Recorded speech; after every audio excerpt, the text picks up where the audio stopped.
100 күн алкагында саламаттык сактоо тармагында бир катар иш-чаралар аткарылган. Атап айтканда, окуучулар жана мектепке чейинки мекемелердеги балдар арасында вирустук инфекцияларды аныктоо боюнча алгоритм иштелип чыкты.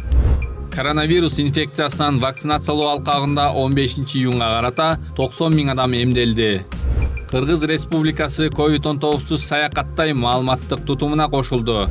Кыргызстандыктар Россия Федерациясынын аймагына кирүүдө тиркеме аркылуу ПЦР анализдин тест жыйынтыгын көрсөтө алат.